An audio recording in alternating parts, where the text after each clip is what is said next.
आप जो फोटो दिखा रहे थे सारे पाकिस्तानी क्लियर के, हमारे यहाँ भी एक कप्तान हुए जिनका नाम है मोहम्मद अजरुद्दीन जी, और वो जब फंसे थे मैच फिक्सिंग वाले केस में, तो उन्होंने क्या कहा था प्रेस कॉन्फ्रेंस में, मैं मुसलमान हूं इसलिए मुझे फंसाया जा रहा है।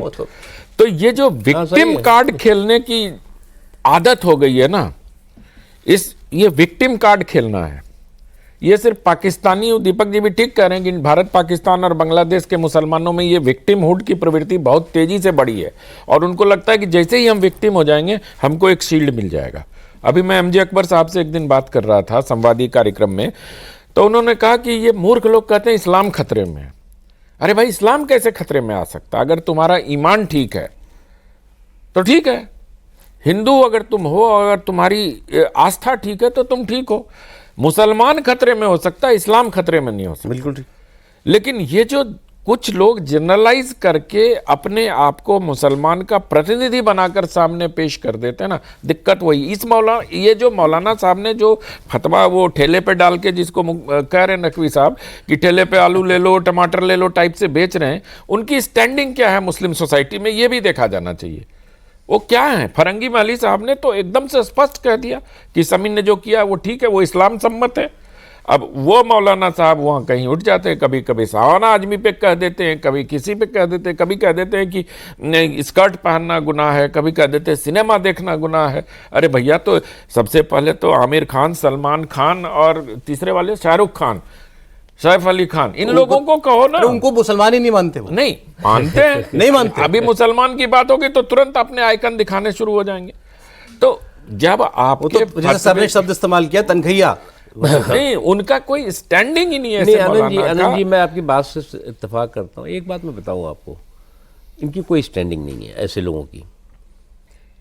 लेकिन जिस समाज में ये कुछ भी नहीं है, मतलब जीरो है, लेकिन जिस समाज का अपने को ये कह रहे हैं मौलाना या जो भी बता रहे हैं, उस समाज को इनको ठीक करना चाहिए। समाज को खड़े होकर के देखिए क्या हो रहा है कि ये जो कह रहे हैं इससे जो है वो इनकी कोई औकात नहीं है।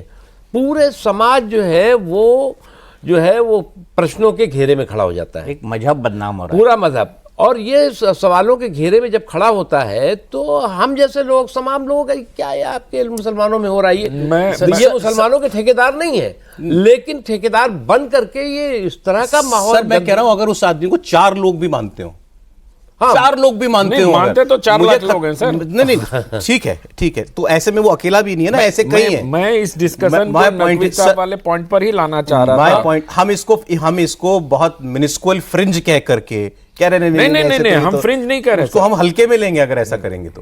और अच्छा, कोई 30-40 साल का आदमी जो है वो अगर कहने मौलाना साहब ने बड़ी बढ़िया बात की, तो मुझे ज्यादा चिंता भी नहीं है, क्योंकि वो उस उम्र में पहुंच गया है कि अब उसका दिमाग नहीं बदला जा सकता। ऑनेस्टली मेरी सोच है सौरभ जी, लेकिन उसको जो 10-15 साल का लड़का सुन रहा है, नहीं मैं सुन रहा हूँ, वो ज्यादा इंपॉर्टेंट है। देखिए सौरभ जी, आप एक बात, वो कल को कैसा बनेगा? एक बात है, कितने लोगों ने, कितने पॉलिटिकल जो मुस्लिम समाज से आने वाले लोग हैं, सोशल फील्ड के लोग हैं, जो थोड़े से अननोन लोग होंगे, कितने लोगों ने इसकी मुखालफत की या कितने लोगों ने इसका विरोध किया? एग्जैक्टली यही हम लोग करेंगे तो कहेंगे साहब ये तो भाजपाई है। हाँ, भाजपाई। दिक्कत ये है कि ये समाज के उन जो बुद्धिजीवी समाज कह सकते हैं आप, मैं ये नहीं कह रहा हूँ कि पॉलिटिकल लोग ही करें, और भी तमाम जो मौलाना हैं, जो और धार्मिक लोग हैं, उनको तो इसकी मुखालफत करनी चाहिए। नहीं करेंगे चुपचाप, बल्कि उस पर हाँ मिला देंगे कि ठीक ही कहा है इन्होंने जो कहा है। जो भी है, जैसा भी है, तो हमारे बीच का ही, अपने को बचाना है ना। हाँ, वही हाँ। नहीं सर, और ये केवल इसी तरफ क्यों, मैं पॉलिटिकल साइड की बात करता हूं। आज मुस्लिम लीडर्स के अंदर सबसे ज्यादा ट्रैक्शन किस आदमी को मिल रहा है? ओवैसी को मिल रहा है। आप मानिए ना मानिए कि वो 4 सीट पर चुनाव लड़ता है एक राज्य में जाकर के, कोई क्या है, आप उनके बेस पर सवाल खड़े कर सकते हैं। अब दिल्ली चुनाव में कितना वोट, कितना टाइम मिला, 2 सीटों पर लड़े, वो वोट कितना मिला?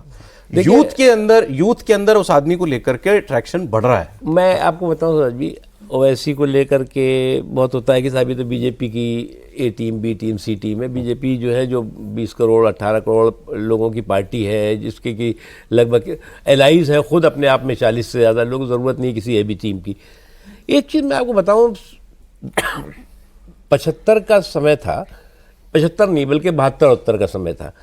एक उत्तर प्रदेश में इस वक्त बहुत दंगे हो रहे थे कांग्रेस के तौर में, धड़ाधड़ दंगे, ये सब आपने सुना होगा, मलियाना, ये वो फला ढिमाका।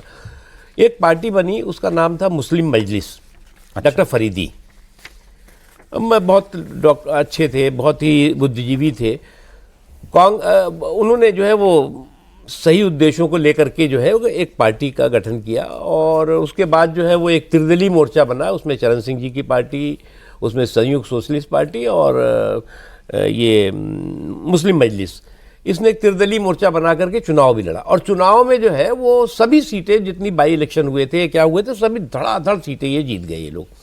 उसके बाद कांग्रेस ने क्या कहा, अरे ये तो फरीदी तो आरएसएस का आदमी है, ये तो आरएसएस का जो है वो प्लांटेड है, या मुसलमानों के बी टीम प्लांटेड है। हुआ क्या कि जो मुसलमान उनके साथ चले गए थे, सब के सब भाग गए, कांग्रेस में बैक हो गए। तो ये जो है, ये गुनाह जो है वो आप इन कठमुल्लाओं से ही नहीं है, ये कठमुल्लाओं के जो पैदा करने वाले लोग हैं, इनका भी गुनाह है इसमें, जो सेकुलरिज्म का चोला और कम्युनलिज्म का झोला लेके घूमे।